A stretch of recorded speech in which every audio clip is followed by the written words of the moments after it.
Une grange du Minnesota, hiver 1957. Trois frères, fatigués de louer un tracteur trop faible pour leur terre, bricolent dans le froid l'ébauche de ce qui allait devenir une véritable course mondiale à la puissance, toujours en cours aujourd'hui. Tu vas découvrir 10 tracteurs, les plus puissants jamais construits, des États-Unis à la Russie. Reste jusqu'à la fin, le record a changé de main 2 fois, rien que ces 2 dernières années. Bienvenue sur Tragrock.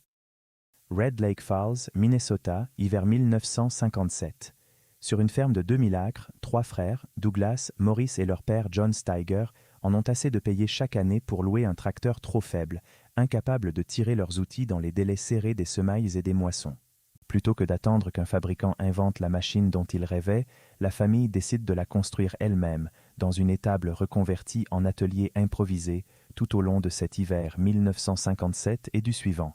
Douglas s'occupe de la conception, Maurice de la soudure, John de la forge, une répartition des tâches presque artisanales pour ce qui allait pourtant changer à jamais l'agriculture mondiale. Leur idée centrale est simple sur le papier, mais personne ne l'avait encore vraiment industrialisée à cette échelle. Un châssis articulé en son centre, avec 4 roues motrices de taille égale, plutôt que la configuration classique d'un tracteur avec un petit essieu avant-directeur et un gros essieu arrière-moteur. Cette architecture permet de répartir le poids de façon égale sur les 4 roues, offrant une traction largement supérieure à celle des tracteurs conventionnels de l'époque, en particulier sur les terrains meubles ou en pente. Le résultat de ces 2 hivers de bricolage familial dépasse largement les attentes des voisins qui venaient observer, curieux, ce monstre mécanique prendre forme. La nouvelle traverse la région, puis l'État, et bientôt des fermiers voisins viennent frapper à la porte des Steiger pour leur demander d'en construire un pour eux aussi. Ce qui n'était au départ qu'une solution personnelle à un problème personnel se transforme, presque malgré eux, en une véritable entreprise. Steiger Tractor Incorporated, fondé quelques années plus tard pour répondre à cette demande grandissante venue de tout le Midwest américain. L'architecture articulée à 4 roues motrices égales, imaginée dans cette étable du Minnesota, allait devenir la norme absolue pour tous les très grands tracteurs du monde entier au cours des décennies suivantes, de l'Amérique du Nord jusqu'à la Russie. Chacun des 9 tracteurs que tu vas découvrir dans la suite de cet épisode doit, d'une manière ou d'une autre, une partie de son architecture mécanique à ces 3 hommes qui voulaient simplement, un hiver, arrêter de payer pour louer un tracteur trop faible. Le tout premier prototype des Steiger, terminé au printemps 1958, développait autour de 238 chevaux, une puissance déjà impressionnante comparée aux tracteurs commerciaux de l'époque, qui dépassaient rarement les 100 chevaux pour les modèles destinés aux grandes exploitations céréalières. La famille utilisa d'abord la machine pour son propre usage, avant de céder aux demandes répétées des fermiers voisins, impressionnés par sa capacité à tirer des outils bien plus larges que n'importe quel autre tracteur du comté, sans jamais patiner dans les terres les plus lourdes de la région. En 1969, la petite entreprise familiale déménage sa production dans une usine plus grande à Fargo, dans le Dakota du Nord, pour répondre à une demande qui dépasse largement les capacités de la grange d'origine. Steiger Tractor Incorporated devient rapidement l'un des noms les plus respectés du secteur, au point d'attirer l'attention de plusieurs grands constructeurs établis, dont International Harvester, qui commercialisera pendant plusieurs années des tracteurs Steiger repeints sous sa propre marque, une pratique courante à l'époque entre petits constructeurs innovants et grands groupes cherchant à compléter rapidement leur gamme sans développer leur propre architecture articulée depuis zéro. Et voici la première question de cet épisode. Écris en commentaire de quel pays tu nous regardes. J'adore savoir d'où vient notre communauté. Pendant que les frères Steiger bricolaient leur prototype dans le Minnesota, de l'autre côté du rideau de fer, l'Union soviétique travaillait sur sa propre réponse au même problème fondamental. Comment donner à un seul tracteur assez de puissance et de traction pour cultiver les immenses étendues des kolkhozes. Le 13 juillet 1962, l'usine Kirov de Leningrad lance la production du K-Sense, conçu par une équipe dirigée par Joseph Kotin, un ingénieur qui avait auparavant conçu des chars d'assaut soviétiques pendant la Seconde Guerre mondiale, une expérience qui transparaît clairement dans la robustesse presque militaire de la machine. Le K-Sense adopte lui aussi un châssis articulé, avec un moteur diesel turbocompressé en V8 cylindres, développant 215 chevaux, une puissance colossale pour l'époque en Union soviétique, où la plupart des tracteurs agricoles peinaient encore à dépasser les 50 ou 60 chevaux. la marque Kirovets devient rapidement un symbole de fierté industrielle soviétique, exportée dès 1968 vers les autres pays du bloc de l'Est, notamment la République démocratique allemande, où le tracteur soviétique impressionnait par sa seule taille sur les routes de campagne est-allemandes. Contrairement à Big Bud ou à Big Roy, dont nous parlerons dans les prochains chapitres, le Kirovets n'est jamais resté un exemplaire unique ou une curiosité de musée. La lignée a continué à évoluer sans interruption jusqu'à aujourd'hui, à travers des dizaines de modèles successifs, jusqu'au Kirovets K9 1450 actuel, construit à Saint-Pétersbourg et équipé d'un moteur Mercedes-Benz de 12 litres développant 455 chevaux, une puissance qui, si elle paraît modeste face aux géants américains les plus récents, reste largement suffisante pour dominer les steppes russes et kazakhs où la marque continue de régner en maître. Ce qui rend l'histoire du Kirovets particulièrement remarquable, c'est sa continuité. Alors que la plupart des grandes marques occidentales ont connu des rachats, des fusions et des changements de nom à répétition, l'usine de Saint-Pétersbourg construit des tracteurs articulés à 4 roues motrices sous le même nom depuis plus de 60 ans, une longévité industrielle que peu de constructeurs dans le monde entier peuvent revendiquer, malgré les bouleversements politiques et économiques traversés par le pays tout entier durant cette même période. Le successeur direct du K700, le K701, introduit en 1975, remplace le moteur turbocompressé par un 12 cylindres atmosphérique plus simple à entretenir dans les conditions rudes des campagnes soviétiques, où l'accès à un mécanicien qualifié pouvait signifier plusieurs jours de trajet depuis les fermes les plus reculées de Sibérie ou du Kazakhstan.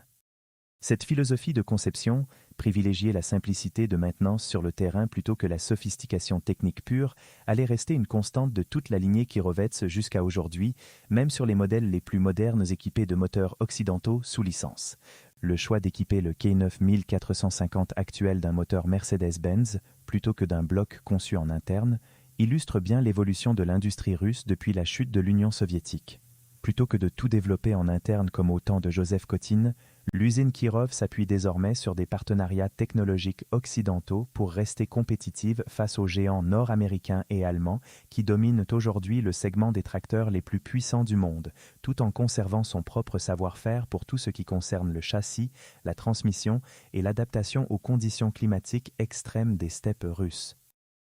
Havre, Montana, 1977. Les frères Elmer et Melvin Rossi, cultivateurs de coton en Californie, ont besoin d'ameublir leur sol compacté sur une profondeur de 50 cm,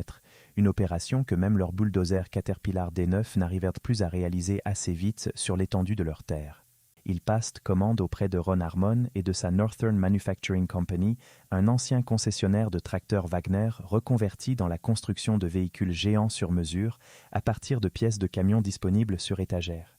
L'ingénieur Wilbur Hensler dessine alors une machine sans précédent, le Big Bud 16V747, surnommé ainsi en clin d'œil au Boeing 747, à l'époque le plus grand avion de ligne du monde. Sous le capot, un moteur D3 diesel, 16 cylindres de 24 litres, développant à l'origine 760 chevaux. Le tracteur mesure plus de 8 mètres de long, pèse près de 45 tonnes à vide et roule sur 8 pneus géants de 2,40 m de diamètre chacun, fabriqués sur mesure par la United Tire Company du Canada. L'engin travaille 11 ans durant sur la ferme des frères Rossi avant d'être revendu, puis de changer plusieurs fois de propriétaire au fil des décennies. En 2009, faute de pièces détachées disponibles pour un exemplaire unique aussi rare, ses propriétaires décident de le retirer du travail actif pour l'exposer dans des salons agricoles à travers le pays, où il devient une véritable attraction, admiré autant pour sa taille que pour son histoire. En 2011, de nouveaux injecteurs poussent sa puissance jusqu'à 900 chevaux, puis, plus tard, jusqu'à 1100 chevaux, un record mondial de puissance jamais égalé par aucun autre tracteur agricole depuis. En septembre 2020, les frères Robert et Randy Williams rachètent le Big Bud et le ramènent dans le comté de Chouteau, dans le Montana, à quelques kilomètres seulement de l'endroit où la machine avait été construite plus de 40 ans plus tôt. Contre toute attente, le tracteur retourne alors au travail réel dans les champs, prouvant que même un colosse d'un autre âge, entretenu avec soin et une bonne dose d'huile de coude, peut encore labourer la terre pour laquelle il avait été conçu. Le coût total de construction du Big Bud à l'époque s'élevait à environ 300 000 $, une somme considérable pour un seul tracteur en 1977, mais largement justifiée aux yeux des frères Rossi par les économies réalisées en remplaçant plusieurs bulldozers et leurs équipages par une seule machine, conduite par un seul opérateur, capable d'ameublir le sol sur une largeur de travail dépassant les 7 mètres en un seul passage. Le réservoir de 1000 gallons de carburant, soit environ 3800 litres, permettait à la machine de travailler une journée entière sans avoir à s'arrêter pour faire le plein, un détail logistique essentiel sur des exploitations où chaque minute d'arrêt représentait un coût réel en pleine saison de travail du sol.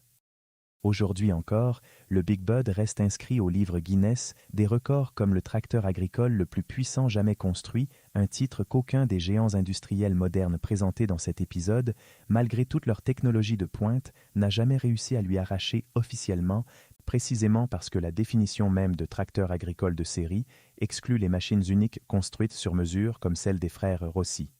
Il faut noter que ce nom, Big Bud, désigne en réalité toute une famille de tracteurs géants fabriqués par Northern Manufacturing Company entre la fin des années 1960 et le début des années 1980, le 16 fin 747 restant, encore aujourd'hui, le sommet absolu jamais atteint par cette lignée, jamais reproduit à l'identique, ce qui explique en grande partie son statut presque mythologique dans la culture populaire du machinisme agricole américain.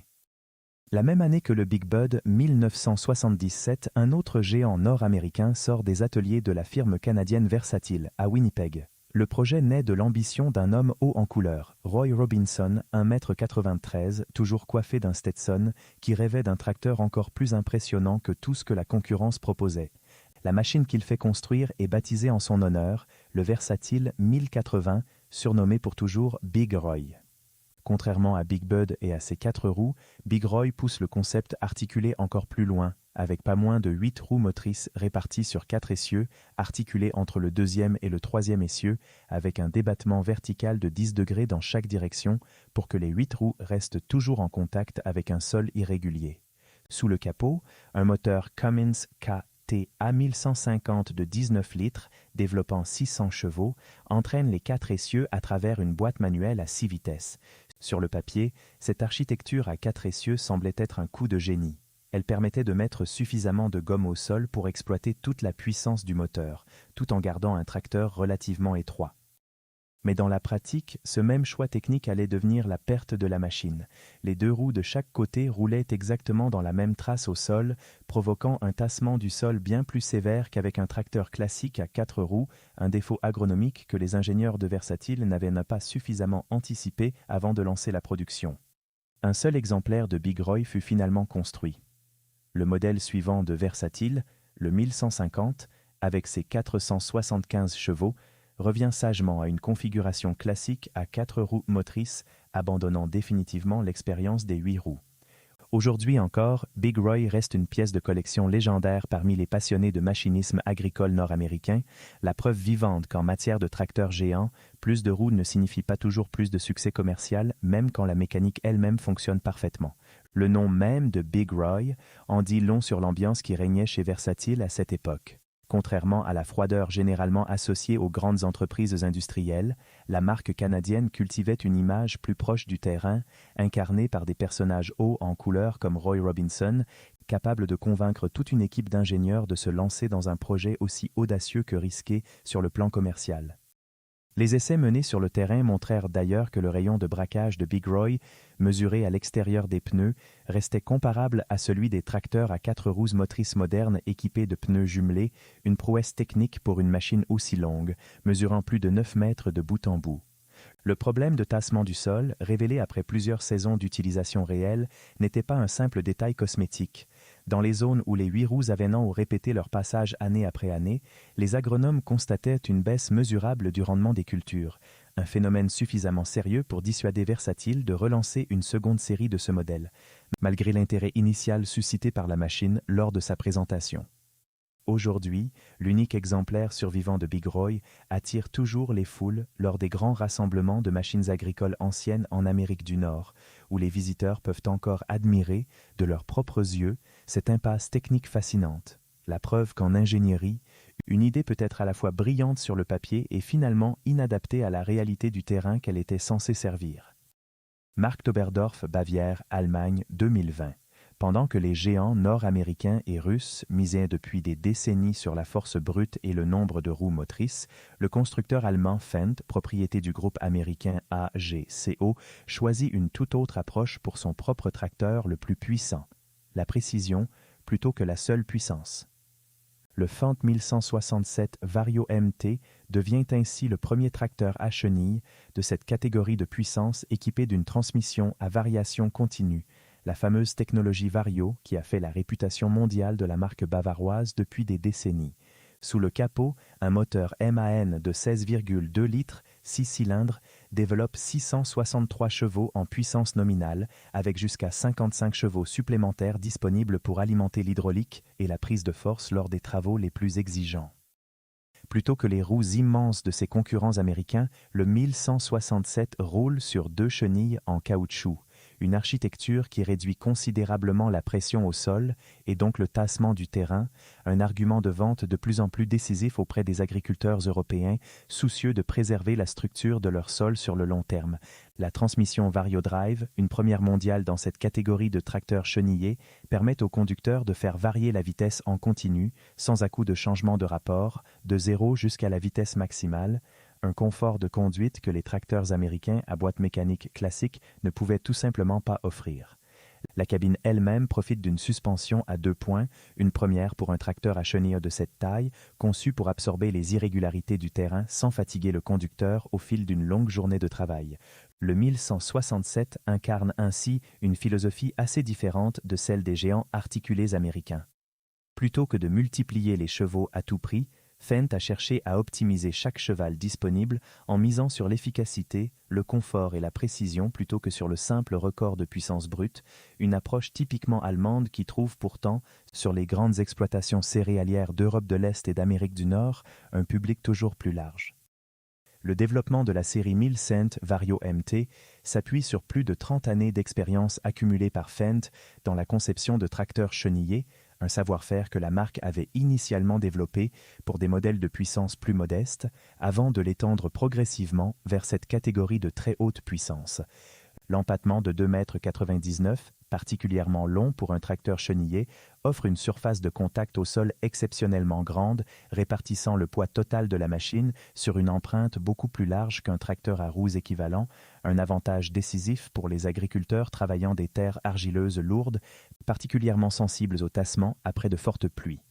Le circuit hydraulique a 2 boucles indépendantes, capables de délivrer jusqu'à 440 litres par minute sans aucune perte de charge liée à l'étranglement du débit, permet d'alimenter simultanément plusieurs outils gourmands en huile, comme un semoir de précision équipé de multiples moteurs hydrauliques individuels pour chaque rang de semis, sans jamais faire chuter la pression disponible pour les autres fonctions du tracteur, un détail technique qui compte énormément lors des semis de printemps où chaque jour, voire chaque heure, peut influencer directement le rendement final de la récolte. Harsewinkel, Allemagne. Après plus de 25 ans d'expérience accumulée dans la catégorie des très gros tracteurs, le constructeur allemand Claas dévoile sa série Xerion 12, présentée comme le tracteur à transmission continue le plus puissant jamais construit au monde. Le développement a nécessité 6 années complètes de travail, plus de 10 000 heures d'essais répartis dans 5 pays différents et des centaines d'entretiens menés directement auprès des plus grands exploitants agricoles du monde entier pour comprendre précisément ce qu'ils attendaient vraiment d'une machine de cette catégorie.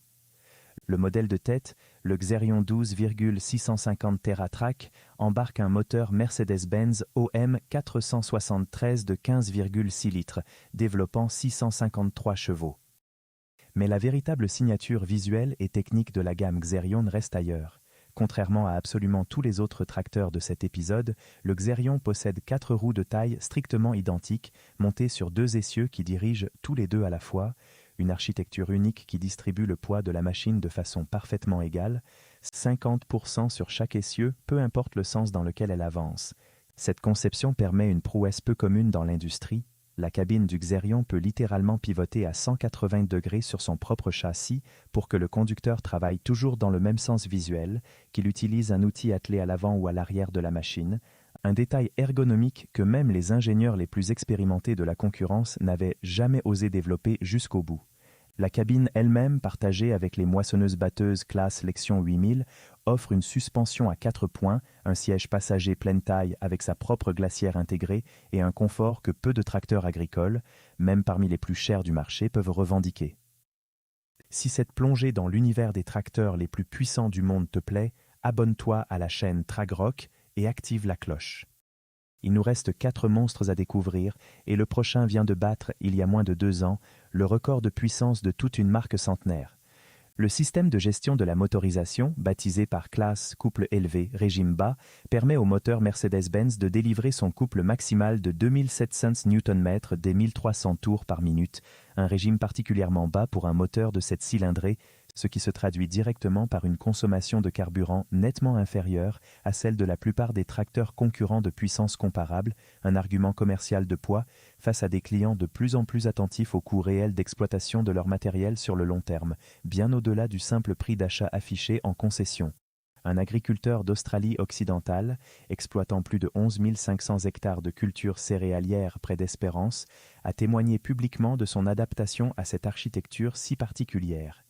Après une période d'adaptation, décrite comme déstabilisante par rapport à un tracteur articulé classique, il a fini par apprécier la stabilité et la répartition de poids inédites qu'offre cette configuration à 4 roues directrices, particulièrement précieuse sur les vastes parcelles irrégulières typiques de l'agriculture australienne à grande échelle. Ce même châssis à empattement égal permet également au Xerion de fonctionner en marche arrière avec exactement les mêmes performances qu'en marche avant, un avantage décisif pour les travaux de manutention ou d'ensilage, où la machine doit régulièrement effectuer des allers-retours rapides sans jamais perdre en stabilité ni en précision de direction, quel que soit le sens dans lequel elle se déplace sur le terrain. Waterloo, Iowa, 2024. John Deere, la marque au cerf bondissant, dévoile ce qu'elle présente elle-même comme le tracteur le plus puissant jamais construit sous son nom. Le 9R X830, sommet d'une gamme entièrement repensée qui inclut aussi les modèles 710 et 770. Sous le capot, un moteur JD 18X de 18 litres, 6 cylindres, une mécanique directement partagée avec les moissonneuses fourrages automotrices de la marque, développant 730 chevaux en puissance nominale et jusqu'à 913 chevaux en puissance maximale, avec un couple impressionnant de plus de 4200 Nm. Le prix affiché pour cette machine dépasse le 1 200 000 $, un montant qui, à lui seul, résume bien à quel point ce segment du marché reste réservé aux exploitations agricoles les plus vastes, celles qui comptent leurs terres non plus en hectares mais en dizaines de milliers d'hectares. Le 9RX 830 roule sur 4 chenilles Camso de 76 cm de large chacune, entraînées par des roues motrices de 1,20 m de diamètre, pour un poids total en ordre de marche avoisinant les 38 tonnes. John Deere a particulièrement travaillé le confort du conducteur sur ce modèle, avec une nouvelle cabine Command View 4+, offrant une surface vitrée agrandie et un plancher redessiné pour améliorer la visibilité tout autour de la machine, ainsi qu'une suspension entièrement repensée, montée sur un châssis auxiliaire isolé pour réduire au minimum le bruit et les vibrations ressenties par l'opérateur lors de journées de travail qui, en pleine saison des récoltes, peuvent s'étirer sur 12 ou 14 heures sans interruption. Ce qui frappe le plus dans cette nouvelle génération de 9RX, c'est la promesse commerciale de John Deere elle-même. La marque affirme que ce tracteur peut travailler avec des bennes de semences remplies 2 fois plus, tout en roulant plus vite dans les zones vallonnées comparé aux précédents modèles de la même gamme, une amélioration de productivité concrète que la marque chiffre directement en économie de passage sur le terrain, donc en économie de carburant et de temps pour l'agriculteur qui investit dans la machine. La transmission PowerShift E21, entièrement mécanique et développée spécifiquement pour cette nouvelle génération, propose 21 vitesses avant et 16 vitesses arrière, pour une vitesse maximale de 40 km/h sur route, suffisante pour déplacer rapidement la machine d'une parcelle à l'autre sans nécessité de camions de transport surdimensionnés, un avantage logistique appréciable pour les exploitations dont les terres sont dispersées sur plusieurs sites distants les uns des autres. John Deere insiste beaucoup, dans sa communication autour de ce modèle, sur le mode auto, qui permet à la machine de gérer elle-même sa vitesse d'avancement en fonction du relief rencontré, accélérant automatiquement sur le plat et ralentissant dans les montées pour que la charge de travail réelle appliquée au moteur reste toujours optimale, peu importe l'expérience du conducteur assis dans la cabine ce jour-là. Cette automatisation partielle représente une étape supplémentaire vers l'autonomie complète que plusieurs constructeurs, John Deere en tête, développent activement pour la décennie à venir, avec des prototypes de tracteurs sans conducteur déjà testés sur certaines exploitations pilotes du Midwest américain. New Holland, filiale du groupe italo-américain CNH Industrial, le même groupe qui possède aussi Case IH, présente en 2025 une refonte complète de sa propre série de très gros tracteurs, le T9, décrit par la marque elle-même comme le tracteur à 4 roues motrices le plus puissant jamais construit sous ce nom depuis sa création. Le modèle de tête, le T9,700, dans sa version chenillée Smart Trax entièrement redessinée, atteint un pic de puissance de 699 chevaux, juste en dessous de la barre symbolique des 700 chevaux. Toute la gamme T9 s'étend de 467 à 699 chevaux maximum, disponible à la fois en version rousse classique, avec la transmission traditionnelle ultra-commande à Crabo ou avec la transmission à variation continue autocommande, et désormais aussi dans cette nouvelle configuration Smart Trax entièrement repensée pour 2025, offrant un système de chenilles amélioré capable d'encaisser encore plus de puissance sans patiner ni tasser excessivement le sol. La technologie PLM Intelligence, intégrée de série sur toute la gamme, permet à l'agriculteur de suivre en temps réel les données de la machine depuis son téléphone, de programmer des interventions de maintenance à distance et de partager instantanément les informations de terrain avec le reste de sa flotte de matériel connecté, une évolution technologique qui, il y a encore une décennie, aurait semblé tout droit sortie d'un roman de science-fiction agricole. L'écran IntelliView 12 et l'accoudoir Sidewinder Ultra, entièrement personnalisable selon les préférences de chaque conducteur, complète cette nouvelle génération de cabines pensée pour des journées de travail interminables en pleine saison, avec une capacité de relevage arrière dépassant les 10 tonnes sur les modèles à châssis large. Le T9,700 s'impose comme l'un des rares tracteurs au monde capables de rivaliser directement, chevaux pour chevaux, avec les meilleures productions de Case IH, sa propre marque sœur au sein du même groupe industriel, une concurrence interne presque amicale qui pousse les deux marques à se dépasser mutuellement, année après année. La refonte du système Smart Trax pour l'année 2025 ne concerne pas seulement la puissance disponible. Les ingénieurs de New Holland ont également revu la géométrie complète du train de chenilles avec de nouveaux galets et une nouvelle tension de chenilles automatiquement ajustée selon le type de sol rencontré, réduisant l'usure prématurée qui avait pu, sur les générations précédentes, décourager certains exploitants agricoles habitués aux tracteurs à roues classiques, plus simples à entretenir avec les outils disponibles dans n'importe quel atelier de ferme. Le fait que New Holland et Case IH, deux marques appartenant au même groupe CNH Industrial, se retrouvent ainsi à développer chacune leur propre tracteur articulé le plus puissant, avec des architectures et des choix techniques différents, illustre une stratégie industrielle assumée, plutôt que d'imposer une seule plateforme technique commune aux deux marques, comme le font parfois d'autres groupes industriels pour réduire les coûts de développement. CNH Industrial préfère laisser chaque marque conserver sa propre identité technique et commerciale, quitte à dupliquer une partie des investissements en recherche et développement pour offrir aux agriculteurs un vrai choix entre deux philosophies de conduite différentes, même au sein du même groupe actionnaire. Sur le plan purement commercial, cette montée en puissance simultanée chez New Holland et chez Case IH illustre bien à quel point le segment des très gros tracteurs, loin d'être un marché de niche marginale, reste un terrain de compétition stratégique majeur pour l'ensemble de l'industrie agricole mondiale, chaque nouveau record de puissance servant aussi de vitrine technologique pour l'ensemble de la gamme, y compris les modèles plus modestes destinés aux exploitations de taille moyenne. Decatur, Illinois, Salon Farm Progress Show, août 2025.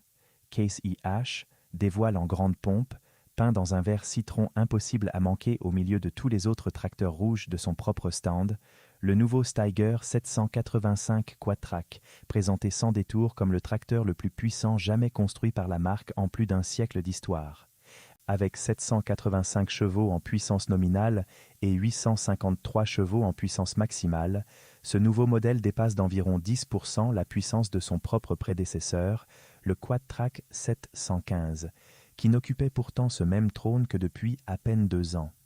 Le nom Quad-Track, porté par la marque depuis près de 30 ans, désigne cette architecture si particulière à 4 chenilles indépendantes, héritée directement de l'idée originale des frères Steiger, racontée au tout début de cet épisode. Case IH a racheté la marque Steiger en 1986 avant de développer sa propre version chenillée du concept dans les années 1990.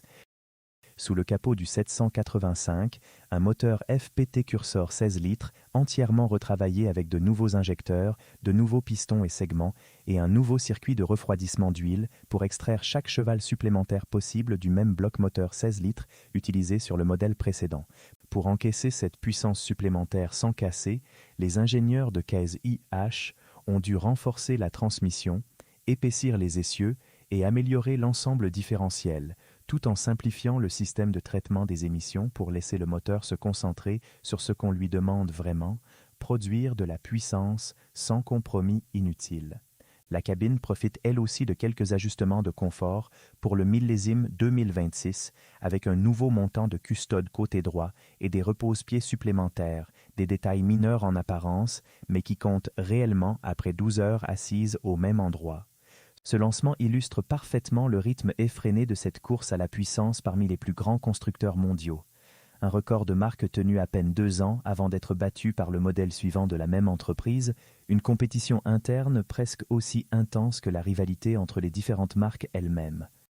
Franz Joseph Silber, responsable marketing de Case.H pour les tracteurs de forte puissance en Europe, avait déjà expliqué au moment du lancement du modèle précédent, le 715, que l'objectif de ces développements successifs n'était jamais simplement d'ajouter des chevaux pour le plaisir d'ajouter des chevaux, mais bien de répondre aux besoins concrets des plus grandes exploitations de la région, capables désormais de faire travailler leurs outils à la vitesse idéale, augmentant ainsi le rendement horaire réel sur le terrain, même dans des conditions de sol difficiles où un tracteur moins puissant devrait ralentir ou multiplier les passages.